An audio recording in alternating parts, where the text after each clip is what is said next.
বিশ্বকাপে অংশগ্রহণকারী দলের সংখ্যা ৪৮ থেকে বাড়িয়ে ৬৪ করার সম্ভাব্য পরিকল্পনার তীব্র বিরোধিতা করেছেন লা লিগার সভাপতি হ্যাভিয়ার তেবাস।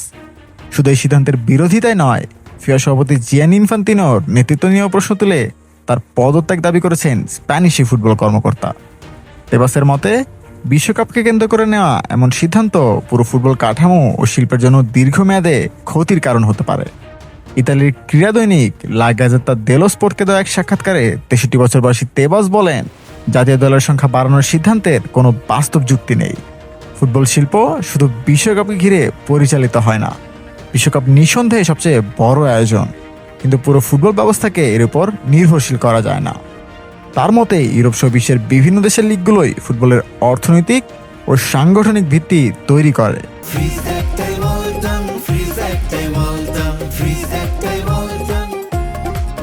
অথচ বিশ্বকাপের সম্প্রচারের কারণে বারবার আন্তর্জাতিক সূচি পরিবর্তন হচ্ছে, যার প্রভাব পড়ছে ক্লাব ফুটবল খেলোয়াড়দের উপর এবং এই শিল্পের সঙ্গে জড়িত থাকা লাখো মানুষের উপর। তেবাসের ভাষায়, ফুটবলকে টিকিয়ে রাখে জাতীয় লিগগুলো, কিন্তু একটি ৪০ দিনের টুর্নামেন্টের জন্য পুরো ক্যালেন্ডারকে পরিবর্তন করা হচ্ছে। এতে এমন একটি শিল্প ক্ষতিগ্রস্ত হচ্ছে যেখানে অসংখ্য মানুষের কর্মসংস্থান রয়েছে। ২০২৬ সালের বিশ্বকাপ ৪৮ দলের প্রথম আসর। এর আগে ১৯৯৮ সাল থেকে বিশ্বকাপে ৩২টি দল অংশ নিত। তবে ২০৩০ সালের বিশ্বকাপকে ঘিরে দল সংখ্যা আরও বাড়িয়ে ৬৪ করার সম্ভাবনা নিয়ে আলোচনা চলছে। স্পেন, পর্তুগাল ও মরক্কো যৌথভাবে ওই আসরের আয়োজক। এই পরিকল্পনাকে বিপজ্জনক বলে মন্তব্য করেছেন তেবাস। তিনি বলেন, ফুটবলের ভবিষ্যৎ নিয়ে দীর্ঘমেয়াদী চিন্তা না করেই এসব সিদ্ধান্ত নেওয়া হচ্ছে। এতে খেলার প্রকৃত স্বার্থ উপেক্ষিত হচ্ছে।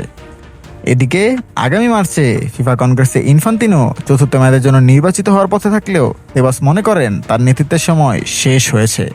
তিনি সরাসরি বলেন, আমার মতে ইনফান্তিনোর এখন সরে দাঁড়ানো উচিত। ফিফার নির্বাচন প্রক্রিয়া নিয়েও প্রশ্ন তুলেছেন লা লিগার সভাপতি। তার অভিযোগ, বর্তমান ব্যবস্থায় প্রকৃত প্রতিদ্বন্দ্বিতার সুযোগ নেই।